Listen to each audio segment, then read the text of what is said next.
Ever get that feeling where you see a headline and it's like, whoa, hold on, we got to dig into this? Yeah, like something's going on here beyond just the surface level. Exactly. And that is 100% the vibe I got when this whole Blackrock Panama Canal thing broke. Yeah, I mean, that's definitely caught a lot of people's attention. So we are doing a deep dive on this today, and we've got some fascinating sources to pull from. Oh, yeah, some really interesting stuff out there. We've got like this awesome breakdown from Valuetainment on YouTube, some sharp reporting from the Wall Street Journal, as always, and then kind of that global perspective from the BBC. Yeah, you got to get all those angles, right? Absolutely. Yeah.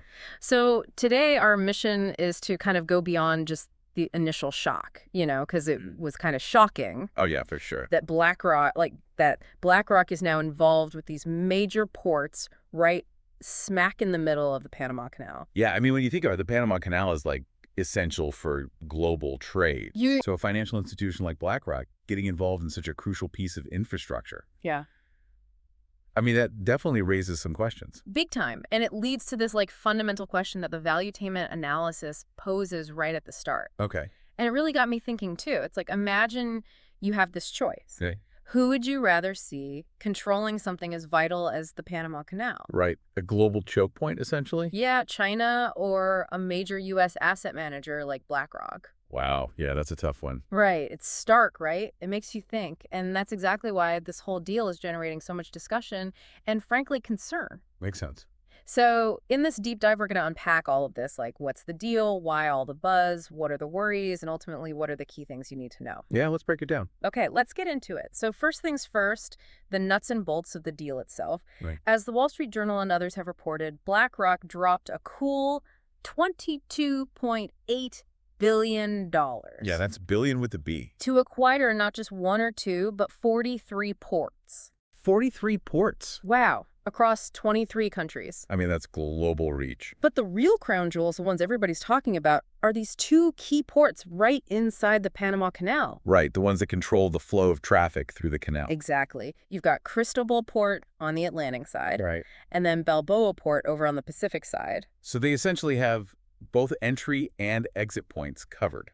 It's wild to think about it, right? BlackRock, this financial behemoth, now has a huge stake in global shipping infrastructure. Yeah, and not just anywhere in a location that's absolutely vital for global trade. And the reactions were immediate and intense. Headlines were screaming about how China was not happy. Yeah, they were not pleased. Some were calling it a major strategic win for the U.S., maybe even suggesting some behind-the-scenes maneuvering from the U.S. Exactly, right? It just adds another layer to this whole thing.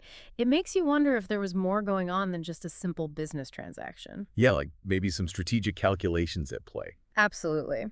So let's talk about the main characters in this drama. We've got BlackRock, obviously, with Larry Fink at the helm. Right, the CEO. And then there's this kind of lurking presence of former President Trump in the background. Interesting. And, of course, the seller, C.K. Hutchison, which is controlled by this Hong Kong tycoon Li Ka-shing. Okay, so a lot of big names involved. Yeah, big personalities. Now, here's a little tidbit that the Valuetainment analysis picked up on Trump. Actually praised Larry Fink publicly back in 2017. Really? Yeah, he even mentioned that Fink managed some of his money and was getting him great returns. So a pre-existing relationship there. Exactly. So they lay out this timeline, and it does make you think. Okay, I'm all ears. BlackRock ditches the Net Zero Climate Initiative in January. Right. Then in February, they announced they're dropping all those DE&I initiatives. Diversity, equity, and inclusion. And then, boom, this massive port acquisition. So some people are connecting the dots. Exactly. And it's fueled this theory that maybe, just maybe, the Trump administration gave the thumbs up on this Panama Canal deal. In exchange for BlackRock shifting their stance on those other issues. Exactly. It's kind of like a political thriller plot, right? A little quid pro quo action. But we got to be careful here. The video itself says this is speculation. Right, we don't have concrete proof. Now, the Wall Street Journal adds another piece to the puzzle. Their reporting says that Larry Fink actually met with some bigwigs from the Trump administration before finalizing the deal. Oh, really? Who are we talking about? Marco Rubio was in there. Okay. Scott Bessent. Right, Waltz. So some key players. And according to their sources, the deal got the administration's blessing. So even if there wasn't a direct you scratch my back, I'll scratch yours situation, right, it seems like there was at least some coordination going on. To make sure the U.S. government was on board. Interesting. So what about the money? How much did BlackRock actually pay for all this? Yeah, $22.8 billion, remember? Right. But is that a good price? Well, that's where things get kind of murky. Okay. The valuetainment analysis cites this analyst from Morningstar. Okay. And this guy thinks BlackRock way overpaid. Like, how much are we talking? He thinks the fair value was closer to $10 billion. So a difference of almost $13 billion. Yeah, it's a huge discrepancy. So maybe there's more to this deal than just the numbers. Right. You'd think BlackRock, these guys are known for being sharp with valuations. They're not exactly known for making bad deals. But the analysis also looks at how ports are typically valued in the industry. Okay, how's that work? Apparently, they often trade at around 16 times their EBITDA. Earnings before interest, taxes, depreciation, and amortization. You got it. And the two Panama Canal ports reportedly have a combined EBITDA of about $1.7 billion annually. So 16 times that would be. Yeah, you do the math, it comes out to a potential valuation of like $27.2 billion. So the $22.8 billion they paid might actually be a pretty good deal. Compared to other port transactions, at least. Right. So maybe it's not as crazy as it seems at first glance. Exactly. It just shows how complex it is to value these kinds of strategic assets. Yeah, it's not just about the bottom line. There are other factors at play. Absolutely. Now, here's where it gets really interesting, especially for you listening. This is where the strategic significance of these ports comes into play. Right. And why China is so riled up about this whole deal. Okay, lay it on me. So those two ports, BlackRock now controls, they're absolutely essential for any ship moving between the Atlantic and Pacific through the Panama Canal. So they have a chokehold on traffic through the canal. Essentially. And that gives BlackRock and potentially the U.S. a very strong position along one of the world's most important trade routes. Right. It's not just a financial investment. It's a strategic asset. Exactly. And the valuetainment analysis brings up China's national security law. The one they enacted in 2020. Yep. And this law basically means that Beijing could potentially exert influence over companies based in Hong Kong. If they deem it necessary for national security. Right. And guess what? CK Hutchison, the company that sold those ports to BlackRock. They're based in Hong Kong? Bingo. They've owned those ports since 1997. So there were already concerns about potential Chinese influence even before this deal. Big time. Remember all that talk during COVID about supply chain vulnerabilities? Oh, yeah, and how reliant we are on certain countries for essential goods. And people were worried that China could basically shut off the tap. Right. Use their economic leverage as a weapon. Exactly. And having a company potentially under their influence controlling such a crucial choke point. Yeah, that was a major red flag for a lot of people. And we saw some pretty high-profile folks raising concerns about this Senator Ted Cruz, for example. What did he say? He was worried about Chinese influence in Panama and the possibility of them disrupting traffic through the canal. Wow. So this isn't a new concern. Not at all. And Senator Marco Rubio, he was putting pressure on Panama to reduce Chinese influence there.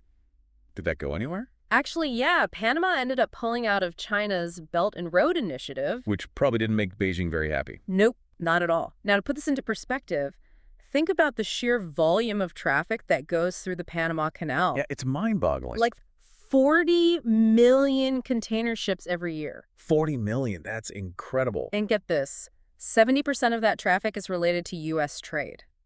So the U.S. has a huge stake in the Panama Canal. Massive. And China, by the way, is the second largest user. Okay, so this isn't just about the U.S. and China. It affects everyone. Absolutely. So you can see why this deal is such a big deal. Yeah, the geopolitical implications are huge. Now, initially, the Chinese government was kind of playing it cool. Like downplaying the whole thing. Yeah, their state media was saying, don't worry about Chinese influence in the region. But I bet they changed their tune after the sale to BlackRock. Oh, yeah. They came out swinging. Like, what were they saying? They basically said this deal is a direct threat to China's trade interests. Wow, strong words. Yeah, and they even hinted that the U.S. might use this to pressure China and control their trade routes. So they see this as a potential power play by the U.S. Exactly. And it wasn't just the government. Chinese internet users were all over this, too. What was their take? Lots of criticism, calling the deal a cash grab, unrighteous, a betrayal of Chinese interests. So there's this feeling that these assets should have stayed closer to home. Yeah, that strategically important stuff shouldn't be handed over to the U.S. Interesting. Now, what about the seller? Why would they agree to this? That's where it gets even more intriguing. Li Ka-shing, the guy who controls CK Hutchison. Right, the seller. Apparently, he's not exactly on the best terms with Xi Jinping. The president of China. Yeah, and the valuetainment analysis dug up some interesting history there. Okay, fill me in. So before the Chinese housing market went bust in 2021, Li Ka-shing sold off a ton of his real estate in mainland China. Oh, getting out before the crash.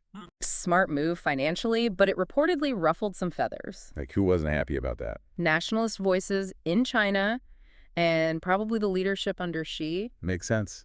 They want to see their own people investing in their country.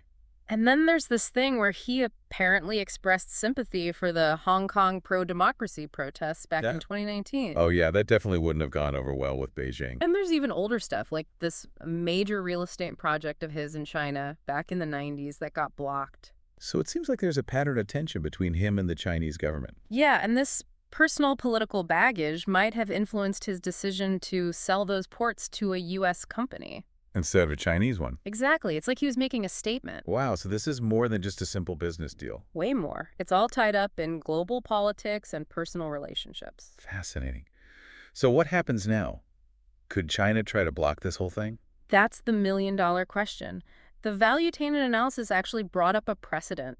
Back in 2021, China blocked Blackstone, another big investment firm, from buying Soho China. Oh, so they've done this before. Yeah, and given their opposition to this Blackrock deal, you gotta wonder if they might try something similar. Makes you think.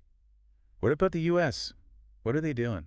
Well, they're definitely not taking this lightly. There's talk about making sure U.S. ships can pass through the canal without any hassle. Right, freedom of navigation. Maybe even boosting the U.S. military presence in the area. Like sending more troops for ships. Potentially.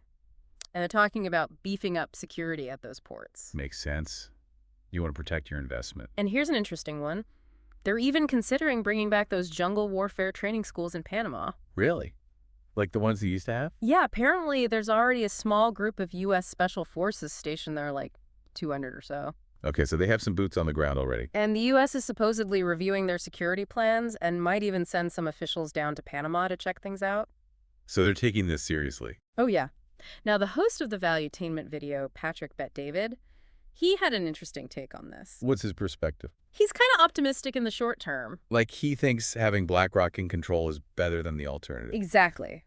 But he's worried about the long term. What are his concerns? Well, what happens if BlackRock's leadership changes down the line? Right. What if they have different priorities? Or what if they decide to sell those ports to someone else? Yeah. Who knows what the future holds? And that's a big unknown. The analysis does mention a possible safeguard, though. What's that? They say the U.S. government might be able to step in if BlackRock does something that goes against U.S. interests. But that would depend on who's in power at the time. Exactly. Yeah. And how much political will there is to actually do something. Right. So there are no guarantees. Nope. So to wrap this up for you, the big takeaway here is this massive shift in control over this crucial Panama Canal infrastructure. Right. It's gone from a Hong Kong company with potential ties to China to a major U.S. financial player that's pretty close to the previous U.S. administration. And that brings us back to that initial question.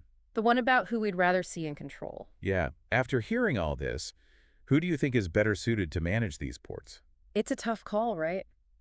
And it really highlights the complex geopolitical game that's being played here. It's not just about business.